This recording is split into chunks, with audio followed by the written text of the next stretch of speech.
அநேக வருடங்களாய் பாடுகள், எவ்வளவோ மனவேதனைகள், நம்பிக்கையற்ற சூழ்நிலைகள்.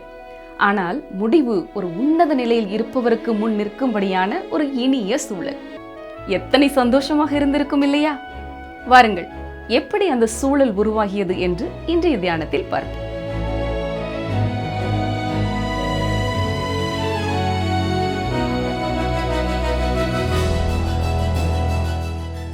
கர்த்தருடைய பரிசுத்த நாமத்திற்கு மகிமை உண்டாவதாக.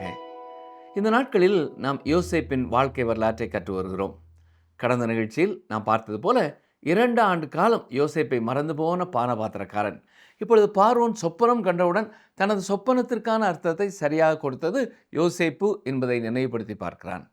உடனே பார்வோனிடத்தில் யோசேப்பை குறித்து சொன்னான். தொடர்ந்து அங்கே என்ன நடக்கிறது பாருங்கள். ஆதியாகமம் 41:14. அப்பொழுது பார்வோன் யோசேப்பை அழைப்பித்தான். அவனை தீவிரமாய் காவல் கிடங்கிலிருந்து கொண்டு வந்தார்கள். அவன் சவரம் செய்து கொண்டு வேறு வஸ்திரம் தரித்து பார்வோனிடத்தில் வந்தான். கவனித்தீர்களா? யோசேப்பு சவரம் செய்து கொண்டார். கவனியுங்கள், அக்காலத்தில் எபிரேயர்கள் சவரம் செய்யும் வழக்கம் இல்லாதவர்கள் என்பதை நாம் புரிந்து கொள்ள வேண்டும். ஆனால் எகிப்தியர்களின் சிலைகளையும் ஓவியங்களையும் கவனித்திருக்கிறீர்களா? அவை எகிப்தியர்கள் சுத்தமாக சவரம் செய்தவர்களாய் இருந்ததை காட்டுகின்றன. பல ஆட்சியாளர்கள் தங்களுக்கு ஒரு கௌரவத்தை சேர்ப்பதற்காக ஒரு சிறிய தாடியை வைத்திருந்தார்கள். அவர்களால் சொந்தமாக வளர்க்க முடியாவிட்டால் ஒரு செயற்கை தாடியை அணிந்து கொண்டார்கள். ஆனால் பொதுவாக எகிப்தியரின் முகத்திலே முடி இருக்காது. இதில் ஒரு மிகச்சிறந்த செய்தி இருக்கிறது. இந்த மனிதன் இப்பொழுது சிறையிலிருந்து வெளியே கொண்டு வரப்படுகிறான். அவன் சவரம் செய்து கொண்டு சிறை ஆடைகளை மாற்றிவிட்டு அரசவைக்கு ஏற்ற பொருத்தமான உடைகளை அணிந்து கொள்கிறான். அவனுக்கு முன்னால் ஒரு புதிய வாழ்க்கை இருக்கிறது. இது யோசேப்புக்கு ஒரு மறுபிறவி போல இருக்கிறது. இப்பொழுது யோசேப்பு பிற இனத்தவர்களிடத்திலே செல்கிறார். இதுவும் கிறிஸ்துவை பற்றிய ஒரு சித்திரத்தை நமக்கு காட்டுகிறது என்று சொல்லலாம். சரி, ஆதியாகமம் 41:15-16 யோசேப்பை நோக்கி, ஒரு சொப்பனம் கண்டேன், அதன் அர்த்தத்தை சொல்ல ஒருவரும் இல்லை. நீ ஒரு சொப்பனத்தை கேட்டால் அதன் அர்த்தத்தை சொல்வாய் என்று உன்னை குறித்து நான் கேள்விப்பட்டேன் என்றான். அப்பொழுது யோசேப்பு பார்வோனுக்கு பிரதியுத்தரமாக, நான் அல்ல, தேவனே பார்வோனுக்கு மங்களமான உத்தரவு அருளி செய்வார் என்றான். நாம் செய்யும் ஒவ்வொரு சாதனைக்கும் பெருமை கடவுளையே சேரும்படி மிக கவனமாக பேச வேண்டும். நாம் செய்யும் ஒரு காரியம் மற்றவர்களுக்கு ஆசீர்வாதமாக அமைகிறது என்றால் அதற்கு நம் மூலம் கடவுள் செயல்படுகிறார் என்பதுதான் காரணம். யோசேப்பு இதை நன்கு உணர்ந்திருந்தார். அதனால்தான் அவர் தேவனே பார்வோனுக்கு மங்களமான உத்தரவு அருளி செய்வார் என்று கூறுகிறார். இதை அடுத்து பார்வோன் தான் கண்ட கனவுகளை யோசேப்பிடம் கூறுகிறார். உண்மையில் அது 2 பகுதிகளாக கண்ட ஒரே கனவுதான். ஆதியாகமம் 41:25. அப்பொழுது யோசேப்பு பார்வோனை நோக்கி, பார்வோனின் சொப்பனம் ஒன்றுதான், தேவன் தாம் செய்ய போகிறது இன்னதென்று பார்வோனுக்கு அறிவித்திருக்கிறார். அந்த கனவுகள் 2 அல்ல, ஒன்றுதான். 2மே ஒரே விஷயத்தை பற்றி தான் பேசுகின்றன. மேலும் இந்த கனவு பார்வோனுக்கு 2 முறை மீண்டும் மீண்டும் வந்திருப்பதற்கு காரணம் இது மிக முக்கியமானது. ஆதியாகமம் 41:26-31 வரை பாருங்கள். அந்த 7 நல்ல பசுக்களும் 7 வருஷமாம், அந்த 7 நல்ல கதிர்களும் 7 வருஷமாம். சொப்பனம் ஒன்றே, அவைகளின் பின் ஏறி வந்த கேவலமும் அவலட்சணமான 7 பசுக்களும் 7 வருஷமாம். கீழ்காற்றினால் தீந்து சாவியான 7 கதிர்களும் 7 வருஷமாம். இவைகள் பஞ்சமுள்ள 7 வருஷமாம். பார்வோனுக்கு நான் சொல்ல வேண்டிய காரியம் இதுவே. தேவன் தாம் செய்ய போகிறதை பார்வோனுக்கு காண்பித்திருக்கிறார். எகிப்து தேசம் எங்கும் பரிபூர்ணமான விளைவு உண்டாயிருக்கும் 7 வருஷம் வரும். அதன் பின் பஞ்சம் உண்டாயிருக்கும் 7 வருஷம் வரும். அப்பொழுது எகிப்து தேசத்தில் அந்த பரிபூரணம் எல்லாம் மறக்கப்பட்டு போகும். அந்த பஞ்சம் தேசத்தை பாழாக்கும். வரப்போகிற மகா கொடுமையான பஞ்சத்தால் தேசத்தில் முன்னிருந்த பரிபூரணம் எல்லாம் ஒழிந்து போகும். கவனித்தீர்களா? இது ஒரு தீர்க்க தரிசனம், அதாவது முன்கூட்டியே சொல்லப்படும் செய்தி. முதலில் 7 ஆண்டுகள் மிகுந்த செழிப்பு இருக்கும். அதைத் தொடர்ந்து 7 ஆண்டுகள் கடும் பஞ்சம் ஏற்படும். ஆதியாகமம் 41:32 இந்த காரியம் தேவனால் நிச்சயிக்கப்பட்டிருக்கிறது என்பதையும் தேவன் இதை சீக்கிரத்தில் செய்வார் என்பதையும் குறிக்கும் பொருட்டு இந்த சொப்பனம் பார்வோனுக்கு இரட்டித்தது. இந்த பஞ்சம் கடவுளால் தீர்மானிக்கப்பட்டது. அதை பார்வோன் தெரிந்து கொள்ள வேண்டும் என்று கடவுள் விரும்புகிறார். இப்பொழுது பார்வோனுக்கு யோசேப்பு நல்ல ஒரு ஆலோசனையை கொடுக்கிறார். கவனியங்கள், வாசிக்கிறேன். ஆதியாகமம் 41 33 முதல் 37 வரை. ஆகையால் விவேகமும் ஞானமும் உள்ள ஒரு மனுஷனை தேடி அவனை எகிப்து தேசத்துக்கு அதிகாரியாக பார்வோன் ஏற்படுத்துவாராக. இப்படி பார்வோன் செய்து தேசத்தின் மேல் விசாரணைக்காரரை வைத்து பரிபூர்ணமுள்ள 7 வருஷங்களில் எகிப்து தேசத்திலே விளையும் விளைச்சலில் 5 ஒரு பங்கை வாங்கும்படி செய்வாராக. அவர்கள் வரப்போகிற நல்ல வருஷங்களில் விளையும் தானியங்களை எல்லாம் சேர்த்து பட்டணங்களில் ஆகாரம் உண்டாயிருக்கும்படிக்கு பார்வோனுடைய அதிகாரத்துக்குள்ளாக தானியங்களை பத்திரப்படுத்தி வைத்து வைப்பார்களாக. தேசம் பஞ்சத்தினால் அழிந்து போகாதபடிக்கு அந்த தானியம் இனி எகிப்து தேசத்தில் உண்டாகும் பஞ்சமுள்ள 7 வருஷங்களுக்காக தேசத்திற்கு ஒரு வைப்பாய் இருப்பதாக என்றான். இந்த வார்த்தை பார்வோனுடைய பார்வைக்கும் அவன் ஊழியக்காரர் எல்லாருடைய பார்வைக்கும் நன்றாய் கண்டது. 7 செழிப்பான ஆண்டுகளில் கிடைக்கும் அதிகமான தானியங்கள் எல்லாவற்றையும் சேகரித்து பஞ்சம் வரப்போகும் பற்றாக்குறையான வருஷங்களுக்காக சேமித்து வைக்குமாறு யோசேப்பு பார்வோனுக்கு ஆலோசனை கொடுக்கிறார். ஆதியாகமம் 41 38 முதல் 41 வரை பாருங்கள். அப்பொழுது பார்வோன் தன் ஊழியக்காரரை நோக்கி, தேவ ஆவியை பெற்ற இந்த மனுஷனைப் போல வேறொருவன் உண்டோ என்றான். பின்பு பார்வோன் யோசேப்பை நோக்கி, தேவன் இவை எல்லாவற்றையும் உனக்கு வெளிப்படுத்தி இருக்கிறபடியால் உன்னை போல விவேகமும் ஞானமும் உள்ளவன் வேறொருவனும் இல்லை. நீ என் அரமனைக்கு அதிகாரியாயிருப்பாய். உன் வாக்கின்படி என் ஜனங்கள் எல்லாரும் அடங்கி நடக்க கடவர்கள். சிங்காசனத்தில் மாத்திரம் உன்னிலும் நான் பெரியவனாயிருப்பேன் என்றான். பின்னும் பார்வோன் யோசேப்பை நோக்கி, பார், எகிப்து தேசம் முழுமைக்கும் உன்னை அதிகாரியாக்கினேன் என்று சொல்லி. கவனித்தீர்களா? ஆரம்பத்தில் இந்த இளைஞன் சிறைச்சாலையின் ஒரு மூலையில் அனைவராலும் மறக்கப்பட்டு கைவிடப்பட்டு ஆதரவற்ற நிலையிலே இருந்தார். ஆனால் இப்பொழுது சரியான நேரத்தில் அவர் வெளியே கொண்டு வரப்படுகிறார். ஏனென்றால் பார்வோனின் கனவுக்கு யாராலும் விளக்கம் சொல்ல முடியவில்லை. யோசேப்பு அதற்கு விளக்கம் கொடுத்தது மட்டுமல்ல, ஒரு திறமையான மனிதராக தனக்கு இருந்த ஆர்வத்தினாலே பார்வோன் அடுத்தடுத்து என்ன செய்ய வேண்டும் என்பதையும் ஆலோசனையாக கூறுகிறார். நிச்சயமாக இவை அனைத்திலும் கடவுளே யோசேப்பை வழிநடத்துகிறார். உலகம் முழுவதும் ஒரு பஞ்சம் ஏற்பட போகிறது. அந்த பஞ்சம் எகிப்தையும் பாதிக்கும் அளவுக்கு மிக கொடூரமாக இருக்கும். எகிப்து ஒரு நீர்ப்பாசனம் உள்ள நாடு என்பதால் அது மழையை மட்டும் நம்பி இருப்பதில்லை. மத்திய ஆப்பிரிக்காவிலிருந்து வரும் மேல் நைல் மற்றும் நீல நைல் நதிகள் எகிப்துக்கு தேவையான நீரை வழங்குகின்றன. ஒரு நல்ல ஆண்டிலேயே எகிப்திலே 1 அங்குல அளவுதான் மழை பெய்யும். எனவே மழையை பொறுத்தவரை அது எப்பொழுதும் பஞ்சம் நிலவும் ஒரு இடம்தான். ஆனால் நைல் நதி ஒவ்வொரு ஆண்டும் நிலத்தில் பொங்கி பாய்ந்து தண்ணீரை தருவதுடன் மண்ணை வளப்படுத்தும் வண்டல் மண்ணையும் கொண்டு வருகிறது. இருந்தாலும் எகிப்தையும் பாதிக்கக்கூடிய வகையிலே 7 ஆண்டுகள் பஞ்சம் வரும் என்று கர்த்தர் எச்சரித்தார். யோசேப்பு சொல்வதை கவனித்து கொண்டிருந்த பார்வோனுக்கு யோசேப்பு கூறிய காரியங்கள் அர்த்தம் நிறைந்தது என்பது புரிந்தது.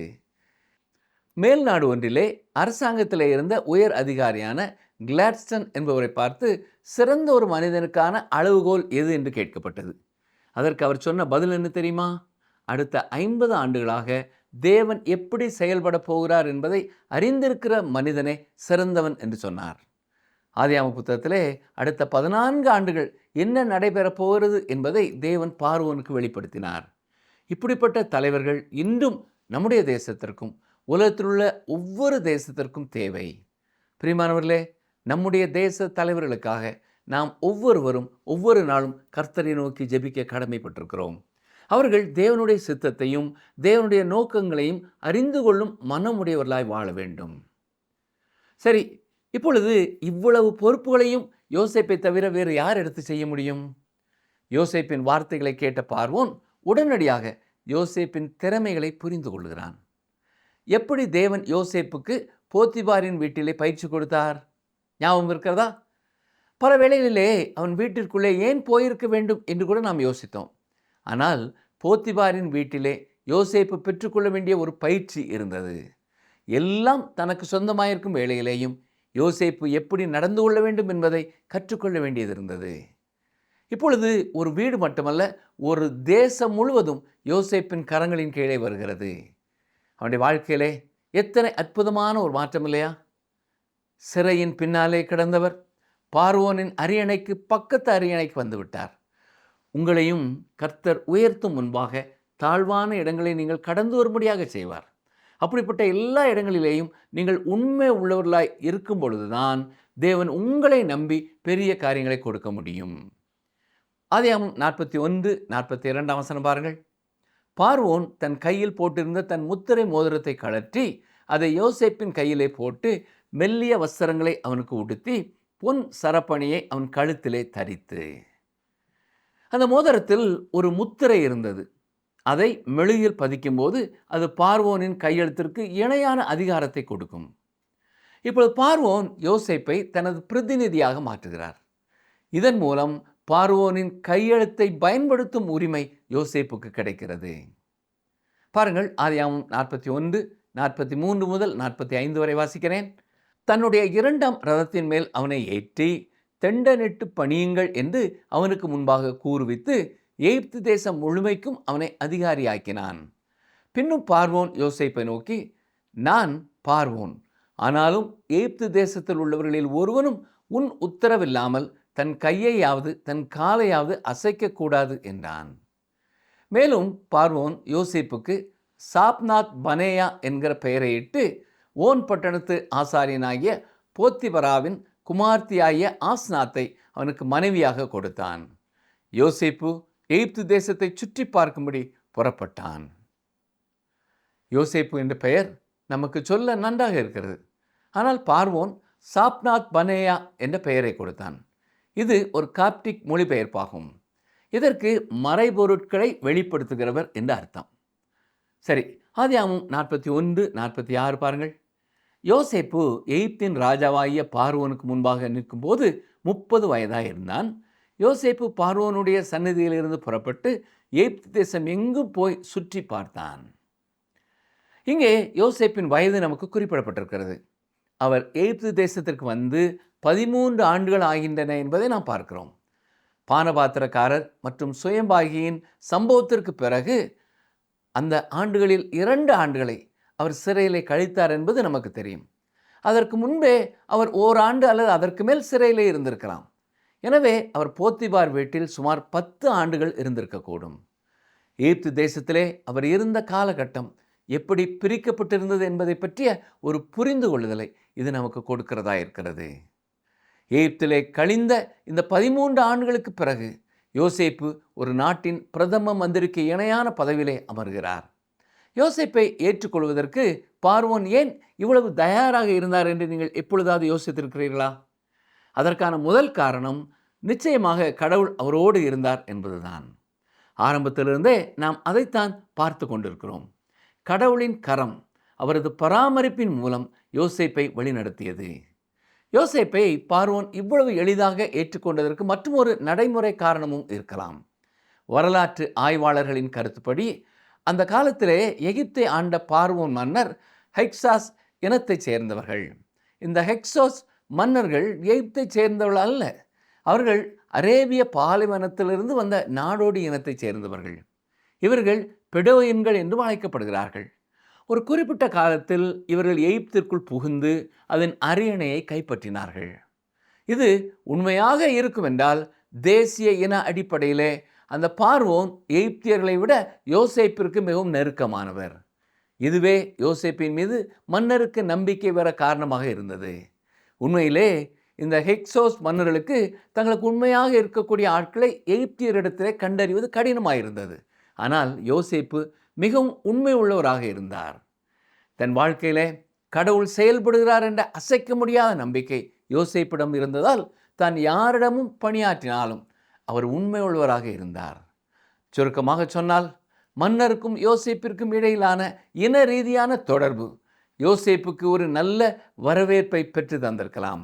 அதேபோல் யோசேப்பும் மன்னருக்கு மிகவும் விசுவாசமாக இருப்பதை நாம் இனி வரும் பகுதிகளிலே பார்க்க போகிறோம். பிற்காலத்தில் இந்த ஹெக்ஸோஸ் மன்னர்கள் எகிப்திலிருந்து வெளியேற்றப்பட்டார்கள். யாத்ராகமம் 1ஆம் அதிகாரம் 8ஆம் வசனத்தை பாருங்கள். யோசேப்பை அறியாத புதிய ராஜன் ஒருவன் எகிப்தில் தோன்றினான். கவனித்தீர்களா? எபிரேய மக்களை ஒடுக்கிய அந்த புதிய பார்வோனுக்கு எபிரேய மக்கள் மீது எந்த விதமான இன உணர்வோ அல்லது பரிவோ நிச்சயமாக இருந்திருக்க வாய்ப்பில்லை. மேலும் பார்வோன் யோசேப்பின் கழுத்திலே பொன் சரப்பணியை அணிவித்தார் என்றும் பார்த்தோம். இது பார்வோனுக்கு இருந்த அதே அதிகாரத்தை யோசேப்பிற்கும் வழங்கியது. மேலும் பார்வோன் அவருக்கு ஓன் பட்டணத்து பூசாரியின் மகளை திருமணம் செய்து வைத்தார்.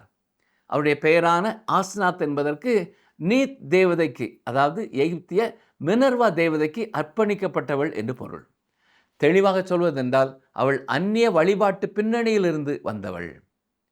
சரி, யோசேப்பின் வாழ்க்கையில் நடந்த இந்த நிகழ்வு கர்த்தராகிய இயேசு கிறிஸ்துவின் வாழ்க்கையோடு மற்றும் ஒரு சுவாரஸ்யமான ஒற்றுமையை காட்டுகிறது. யோசேப்புக்கு ஒரு புறஜாதி பெண் மணமகளாக கிடைத்தார். அதே போல கர்த்தராகிய இயேசு கிறிஸ்துவும் தற்பொழுது இந்த உலகத்திலிருந்து ஒரு புறஜாதி மணமகளை தமக்காக அழைத்து கொண்டிருக்கிறார். அதையே நாம் சபை என்று சொல்லுகிறோம். இதே வசனத்தில் மற்றும் ஒரு ஒற்றுமையும் இருக்கிறது. யோசேப்பு பார்வோன் மன்னன் முன்பாக நின்றபோது அவருக்கு 30 வயது. நமது கர்த்தராகிய இயேசுவும் தமது ஊழியத்தை தொடங்கிய பொழுது அவருக்கு வயது 30. ஆதியாகமம் 41ஆம் அதிகாரம் 47, 48ஆம் வசனங்களை பாருங்கள். பரிபூரணமுள்ள 7 வருஷங்களிலும் பூமி மிகுதியான பலனை கொடுத்தது. அவ்வேழு வருஷங்களில் எகிப்து தேசத்திலே விளைந்த தானியங்களை எல்லாம் அவன் சேர்த்து அந்த தானியங்களை பட்டணங்களில் கட்டி வைத்தான். அந்தந்த பட்டணத்தில் அதினதின் சுற்றுப்புற தானியங்களை கட்டி வைத்தான். கவனித்தீர்களா? யோசேப்பு தானியங்களை அந்தந்த நகரங்களிலேயே சேமித்து வைத்தார். பின்னாளிலே மக்களுக்கு எளிதாக விநியோகம் செய்ய வேண்டும் என்பதற்காக அவர் முன்கூட்டியே அப்படி திட்டமிட்டார். 1930களில் ஏற்பட்ட கடும் பொருளாதார வீழ்ச்சியின் காலத்தில் சிக்காகோ மற்றும் நியூயார்க் போன்ற பெரிய நகரங்களிலே கூட மக்கள் உணவிற்காக நீண்ட வரிசையிலே நின்றார்கள். அந்த நேரத்தில் உணவு ஏராளமாக இருந்த பொழுதிலும் அதை சரியாக விநியோகம் செய்வதிலே சிக்கல் இருந்தது. ஆனால் யோசேப்பு மிகவும் நடைமுறைக்கு உகந்த ஒரு காரியத்தை செய்கிறார். ஆதியாகமம் 41ஆம் அதிகாரம் 49ஆம் வசனத்தை பாருங்கள். இப்படி யோசேப்பு அளவிறந்ததாய் கடற்கரை மணலை போல மிகுதியாக தானியத்தை சேர்த்து வைத்தான். அது அளவுக்கு அடங்காததாய் இருந்தது. யோசேப்பின் சிறந்த நிர்வாகத்தின் கீழ் எகிப்து தேசம் அந்த காலத்திலேயே உலகின் உணவு கிண்ணமாக இருந்திருக்கிறது. சரி, இப்பொழுது யோசேப்பின் குடும்பத்தை குறித்த சில குறிப்புகளை பார்ப்போம். பாருங்கள், ஆதியாகமம் 41, 50 முதல் 52 வரை. பஞ்சமுள்ள வருஷங்கள் வருவதற்கு முன்னே யோசேப்புக்கு 2 குமாரர் பிறந்தார்கள். அவர்களை ஓன் பட்டணத்து ஆசாரியனாகிய போத்திபராவின் குமார்த்தியாகிய ஆஸ்நாத் அவனுக்கு பெற்றாள். யோசேப்பு, என் வருத்தம் யாவையும் என் தகப்பனுடைய குடும்பம் அனைத்தையும் நான் மறக்கும்படி தேவன் பண்ணினார் என்று சொல்லி மூத்தவனுக்கு மனாசே என்று பெயரிட்டான். நான் சிறுமைப்பட்டிருந்த தேசத்தில் தேவன் என்னை பலுக பண்ணினார் என்று சொல்லி இளையவனுக்கு எப்ராயிம் என்று பெயரிட்டான். பஞ்ச காலம் தொடங்குவதற்கு முன்பே யோசேப்புக்கு 2 மகன்கள் பிறந்தார்கள். அவர் தனது மூத்த மகனுக்கு மனாசே என்று பெயரிட்டார். இதற்கு கடவுள் என்னை மறக்க செய்தார் என்று பொருள். வேடிக்கையாக சொல்லப்போனால் அவனுக்கு அம்னீஷியா அல்லது நினைவாற்றல் இழப்பு என்று கூட பெயரிடலாம். ஏனென்றால் யோசேப்பு தனது பணிகளிலே எவ்வளவு மூழ்கி போயிருந்தார் என்றால் அவர் தனது தந்தையின் வீட்டையே மறந்து விட்டார். ஆரம்பத்தில் அவர் வீட்டை நினைத்து ஏங்கிய ஒரு சிறுவனாக இருந்தார். ஆனால் இப்பொழுது அப்படி இல்லை. அடுத்த மகனுக்கு அவர் எப்ராயிம் என்று பெயரிட்டார். இதற்கு செழிப்பு என்று பொருள்.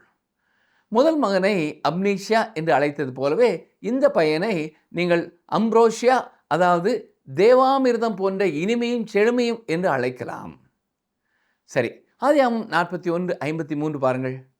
எகிப்து தேசத்தில் வந்த பரிபூரணமுள்ள 7 வருஷங்களும் முடிந்த பின். இப்பொழுது அந்த 7 ஆண்டு கால அபரீதமான விளைச்சல் முடிவுக்கு வந்துவிட்டது. இனிமேல் கொடிய பஞ்ச காலம் தொடங்க போகிறது. ஆதியாகமம் 41:54, 55ஆம் வசனங்களை பாருங்கள். யோசேப்பு சொல்லியபடி 7 வருஷ பஞ்சம் தொடங்கினது. சகல தேசங்களிலும் பஞ்சம் உண்டாயிற்று. ஆனாலும் எகிப்து தேசம் எங்கும் ஆகாரம் இருந்தது. எகிப்து தேசம் எங்கும் பஞ்சம் உண்டான போது ஜனங்கள் உணவுக்காக பார்வோனை நோக்கி ஓலமிட்டார்கள். அதற்கு பார்வோன், நீங்கள் யோசேப்பினிடத்துக்கு போய் அவன் உங்களுக்கு சொல்லுகிறபடி செய்யுங்கள் என்று எகிப்தியர் எல்லாருக்கும் சொன்னான். பஞ்ச காலத்தில் உலகமே பசியால் தவித்த பொழுது யோசேப்பிடம் மட்டுமே உணவு இருந்தது. இது இயேசு கிறிஸ்துவோடு மற்றும் ஒரு அற்புதமான ஒற்றுமையை காட்டுகிறது. யோசேப்பு எப்படி எகிப்தியர்களுக்கும் மற்ற தேசத்தாருக்கும் அழியக்கூடிய உணவு வழங்கி அவர்களை காப்பாற்றினாரோ, அப்படியே இயேசு கிறிஸ்துவும் தன்னிடத்தில் வருகிறவர்களுக்கு அழிவில்லாத நித்திய வாழ்க்கையை தரும் ஜீவ அப்பமாயிருக்கிறார். ஆதியாகமம் 41, 56, 57 வசனங்கள். தேசமெங்கும் பஞ்சம் உண்டானபடியால் யோசேப்பு களஞ்சியங்களை எல்லாம் திறந்து எகிப்தியருக்கு விற்றான். பஞ்சம் எகிப்து தேசத்தில் வர வர கொடிதாயிற்று. சகல தேசங்களிலும் பஞ்சம் கொடிதாயிருந்தபடியால் சகல தேசத்தார்களும் யோசேப்பினிடத்தில் தானியம் கொள்ளும்படி எகிப்துக்கு வந்தார்கள். கவனித்தீர்களா? இந்த பஞ்சம் சகல தேசத்தையும் பாதித்திருந்தது. தொடர்ந்து 42ஆம் அதிகாரத்தில் இருந்தும் சில வசனங்களை பார்ப்போம். யோசேப்பின் வாழ்க்கையிலே இப்பொழுது மிக முக்கியமான விறுவிறுப்பான சம்பவங்கள் அரங்கேற தொடங்குகின்றன. பஞ்ச காலத்தில் இஸ்ரவேல் இனத்தையே காப்பாற்ற யோசேப்பை கடவுள் எப்படி பயன்படுத்தினார் என்ற திட்டம் இப்பொழுது நமக்கு தெளிவாக தெரிகிறது. சிறையிலே அடைபட்டு கிடந்த பொழுது இந்த காரியங்களை எல்லாம் யோசேப்பின் கண்ணால் பார்க்க முடியவில்லை. ஆனால் தேவன் ஏதோ ஒரு நன்மைக்காக இதையெல்லாம் அனுமதிக்கிறார் என்பதை மட்டும் யோசேப்பால் விசுவாசித்து காத்திருக்க முடிந்தது. அந்த விசுவாசத்தின் உற்சாகம் எதையுமே சாதிக்க முடியும் என்ற தைரியத்தை கொடுத்தது. நம்முடைய வாழ்க்கையிலேயும் விசுவாசம் இருக்கும் என்றால் உற்சாகம் இருக்கும். விசுவாசம் இருக்கும் என்றால் எதையே நாம் செய்ய முடியும் என்ற உறுதியும் நமக்கு இருக்கும். எந்த மழையோ மேகமோ நம்மை தடை செய்ய முடியாது. இன்று நம்மிலே அநேகர் சின்ன சின்ன காரியங்கள் வந்தாலும் திட்டமிடுகிற காரியங்களிலே பின்வாங்கி போய்விடுகிறோம். பஞ்ச காலமானது உலகமெங்கும் பரவி விட்டது. உலகத்தின் பல பகுதிகளிலிருந்து மக்கள் எகிப்துக்கு வருகிறார்கள். பஞ்சமானது யாக்கோபையும் அவனது 10 குமாரர்களையும் உணவு வாங்குவதற்காக எகிப்திற்கு அனுப்ப செய்கிறது. ஏன் 10 குமாரர்கள் மட்டும்? ஏன் பென்யமீனை யாக்கோபு அனுப்பவில்லை? பென்யமீனையும் அவன் இழந்து போக விரும்பவில்லை. பென்யமீனை இழந்து போனால் யாக்கோபும் மரித்து போவார். அதுதான் நிலைமை. இப்படி யோசேப்பின் சகோதரர்கள் எகிப்திற்கு வந்தபொழுது யோசேப்பு அவர்களை இனம் கண்டு கொள்கிறார். ஆனால் அவர்கள் யோசேப்பை இனம் கண்டு கொள்ளவில்லை. ஏன்? அதற்கு பல காரணங்கள் இருக்கின்றன. முதலாவதாக, யோசேப்பு மரித்து போனான் என்றுதான் அவர்கள் நினைத்திருந்தார்கள். யோசேப்பை அவர்களுடைய கண்கள் தேடவே இல்லை. மீண்டுமாக சந்திக்க வேண்டும் என்று அவர்கள் எதிர்பார்க்கவும் இல்லை. ஆனால் யோசேப்போ அவர்களை சந்திப்பேன் என்று எதிர்பார்த்திருந்தார். அது மட்டுமல்ல, அநேக வருஷங்கள் உருண்டோடின. யோசேப்பு விற்கப்பட்ட போது 17 வயதுடையவனாய் இருந்தார். இப்பொழுது பஞ்சம் ஆரம்பித்து விட்டது. சொல்லப்போனால் ஓராண்டிற்கு பிறகு அவர்கள் வருகிறார்கள். எனவே 21 வருடங்களாக யோசேப்பை அவர்கள் பார்க்கவில்லை. யோசேப்பிற்கு இப்பொழுது கிட்டத்தட்ட 40 வயதாகிறது. யோசேப்பு எகிப்தியனைப் போல உடையணிந்திருக்கிறார். எகிப்தியர்களின் மொழியிலே பேசுகிறார். எகிப்தியனைப் போலவே நடந்து கொள்கிறார். அங்கே தொடர்ந்து யாக்கோபின் வீட்டிலே என்ன நடக்கிறது பாருங்கள். ஆதியாகமம் 42:1. எகிப்திலே தானியம் உண்டென்று யாக்கோபு அறிந்து தன் குமாரரை நோக்கி, நீங்கள் ஒருவர் முகத்தை ஒருவர் பார்த்து கொண்டிருக்கிறது என்ன? அவர்கள் எங்கே போவது அல்லது என்ன செய்வது என்று தெரியாமல் ஒருவரை ஒருவர் மிகவும் சோகமான முகத்துடன் பார்த்து கொண்டிருந்தார்கள். ஆதியாகமம் 42:2 பாருங்கள். எகிப்திலே தானியம் உண்டென்று கேள்விப்படுகிறேன். நாம் சாகாமல் உயிரோடு இருக்கும்படி நீங்கள் அவ்விடத்துக்கு போய் நமக்காக தானியம் கொள்ளுங்கள் என்றான். அருமையானவர்களே, இது யாக்கோபின் விசுவாசத்தை நமக்கு காட்டுகிறது. இந்த அநேகர் விசுவாசம் என்றாலே எங்களுக்கு புரியாததாக இருக்கிறது, எப்படி விசுவாசிக்க என்று எங்களுக்கு தெரியவில்லை என்று சொல்வார்கள். ஒரு முறை ஊழியர் ஒருவர் விசுவாசிக்க மனதில்லாத ஒரு மனிதனிடத்தில் பேசும்பொழுது அவனுடைய வாக்குவாதம் என்ன தெரியுமா? நான் எப்படி விசுவாசிக்க வேண்டும் என்று கேட்டான். இங்கே கவனியுங்கள், யாக்கோபு எப்படி விசுவாசித்தார்? ஒரு குறிப்பிட்ட காரியத்தை குறித்து கேள்விப்படுகிறார்.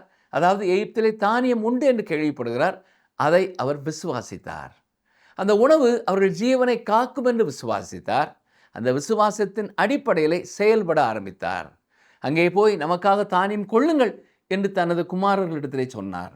இதுதான் ரட்சிக்கும் விசுவாசம். நான் எப்படி இயேசுவினிடத்தில் விசுவாசம் வைப்பது என்று சிலர் கேட்கிறார்கள். சற்றே கற்பனை செய்து பாருங்கள். யாக்கோபு தனது 10 குமாரர்கள் முன்னால் நின்று எகிப்திலே தானியம் உண்டு என்று கேள்விப்படுகிறேன், ஆனால் அதை எப்படி விசுவாசிப்பது என்று அவன் கேட்கவில்லை. விசுவாசிப்பது என்றால் அதை குறித்து செயல்படுவதுதான் விசுவாசம். வேதம் என்ன சொல்கிறது? கர்த்தராகிய இயேசு கிறிஸ்துவை விசுவாசியுங்கள், அப்பொழுது நீங்களும் உங்கள் வீட்டாரும் ரட்சிக்கப்படுவீர்கள். நீங்கள் ஒரு குறிப்பிட்ட காரியத்தை கேட்கிறீர்கள், அதை விசுவாசிக்கிறீர்கள். இதை போலத்தான் நீங்கள் ஆண்டவராகிய இயேசு கிறிஸ்துவை விசுவாசிப்பதினாலே நித்திய ஜீவனை பெற்றுக்கொள்கிறீர்கள். ஆதியாகமம் 42ஆம் அதிகாரம் 3-4 வசனங்களை பாருங்கள். யோசேப்பின் சகோதரர் 10 பேர் தானியங்கொள்ள எகிப்துக்கு போனார்கள். யோசேப்பின் தம்பியாகிய பென்யமீனுக்கு ஏதோ மோசம் வரும் என்று சொல்லி யாக்கோபு அவனை அவன் சகோதரரோடே அனுப்பவில்லை. ஒருவேளை மற்ற 10 பிள்ளைகளுக்கும் ஏதாவது ஆபத்து நேர்ந்தால் என்ன செய்வது? சரி, ஒரு விஷயம் என்னவென்றால் அவர்கள் பெரியவர்கள். ஆனால் உண்மையை சொல்லப்போனால் மற்றவர்களை இழப்பதை விட பென்யமீனை இழப்பதுதான் யாக்கோபை அதிகம் பாதிக்கும். ஏனென்றால் பென்யமீனும் யோசேப்பும் ராகேலின் பிள்ளைகள். ராகேல் தான் யாக்கோபு ஆழமாக நேசித்த மனைவி. அதனால்தான் இப்பொழுது அவர் மற்ற 10 பேரையும் வெளியே அனுப்பிவிட்டு பென்யமீனை மட்டும் தன்னுடனேயே வைத்துக் கொள்கிறார். யோசேப்பின் வாழ்க்கை வரலாறு நமக்கு வெறும் கதை அல்ல, அது ஒரு விசுவாசியின் பயணத்திற்கான வழிகாட்டி. இந்த அதிகாரத்தின் மூலம் நாம் கற்றுக்கொள்ளும் 3 முக்கிய ஆவிக்குரிய உண்மைகளை நினைவுபடுத்திக் கொள்வோம். பார்வோன் யோசேப்பின் திறமையை பாராட்டிய போது அவர் நான் அல்ல தேவனே என்று கூறி கர்த்தருக்கு மகிமையை செலுத்தினார். நம்முடைய வாழ்க்கையிலேயும் நாம் பெறும் வெற்றிகள், உயர்வுகள் மற்றும் அங்கீகாரங்களின் போது நம்மை முன்னிலைப்படுத்தாமல் நம் மூலம் செயல்படும் தேவனை உயர்த்துவதே உண்மையான விசுவாசம். யோசேப்பு சிறையிலும் சரி அரியணையிலும் சரி கர்த்தரை மறக்கவில்லை.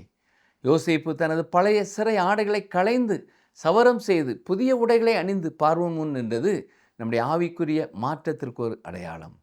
கிறிஸ்துவுக்குள் நாம் ஒரு புதிய சிருஷ்டியாக மாறும் பொழுது நம்முடைய பழைய பாவ இயல்புகளையும் கவலைகளையும் களைந்துவிட்டு ஒரு புதிய அடையாளத்துடன் புறப்பட வேண்டும். 3வதாக, யாக்கோபு எகிப்தில் தானியம் உண்டு என்று கேள்விப்பட்ட போது அதை அப்படியே நம்பி சும்மா இருந்து விடவில்லை, தன் குமாரர்களை அனுப்பினார். கேள்விப்படுதல், நம்புதல், செயல்படுதல், இதுவே ரட்சிப்பிற்கான விசுவாசம். நாம் இயேசு கிறிஸ்துவே ஜீவ அப்பம் என்று கேள்விப்படுகிறோம். அதை விசுவாசித்து அவரிடம் வரும் பொழுது பஞ்சமான இந்த உலகத்திலே நித்திய ஜீவனை பெற்றுக்கொள்கிறோம். யோசேப்பு இருண்ட சிறையில் இருந்த பொழுது எகிப்தின் அரியணையை அவர் பார்க்கவில்லை, ஆனால் அரியணையை தரப்போகும் தேவனை பார்த்தார். இன்று உங்கள் சூழ்நிலைகள் இருளாக இருந்தாலும் தேவனை நோக்கி பாருங்கள், நிச்சயம் அவர் உங்களையும் தாழ்விலிருந்து உயர்த்துவார். பார்வோன் எதில் மாத்திரம் உன்னிலும் நான் பெரியவனாய் இருப்பேன் என்று யோசேப்பிடம் கூறினான். ஆப்ஷன் ஏ சிங்காசனம், ஆப்ஷன் பி அரசவையில், ஆப்ஷன் சி பிரதானிகள் முன்பு. அன்பு நேயர்களே, இந்த நாளிலும் நம்மை தம் கண்ணின் மணியைப் போல பாதுகாக்கும் தேவன் உங்களோடு கூட பேசியிருப்பார் என்று விசுவாசிக்கிறோம். யோசேப்பின் வாழ்விலே எத்தனை பாடுகள், எத்தனை சூழ்நிலை மாறுதல்கள் அனைத்தும் தேவனால் திட்டமிடப்பட்டு நடைபெற்றது என்று பார்த்தோம். யாக்கோபின் குடும்பம் எகிப்திற்கு வர வேண்டும் என்பதுதான் தேவனுடைய மிகப்பெரிய சித்தமாய் இருந்தது. அந்த சித்தத்தை பல்வேறு படிகளிலே அவர் நிறைவேற்றிவிட்டார். இன்று நீங்களும் உங்கள் கடினமான சூழ்நிலைகளை நினைத்து கலங்கி தவித்து கொண்டிருக்கிறீர்கள் என்றால் கலங்காதீர்கள். இவ்வுலக பாடுகள் நம்மை மறு உலக மகிமைக்கு நேராக கூட்டிச் செல்லும். நம்முடைய வாழ்விலும் நாம் யோசேப்பைப் போல பாடுகள் மத்தியில் பொறுமையோடு அதை சகித்து நம்முடைய விசுவாசத்தை காண்பிக்கும் பொழுது அநேகரை இயேசு கிறிஸ்துவண்டை வழி நடத்துவதற்கு அது ஏதுவாக இருக்கும். இந்த நிகழ்ச்சி உங்களுக்கு பிடிச்சிருக்கா? அப்ப இப்பவே மிஸ்டர் கால் கொடுங்க. பரிசு வெல்றது நீங்களாவும் இருக்கலாம்.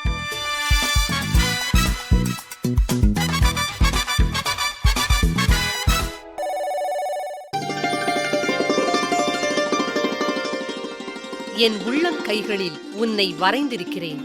உன் மதில்கள் எப்போதும் என் முன் இருக்கிறது. ஏசாயா 49:16.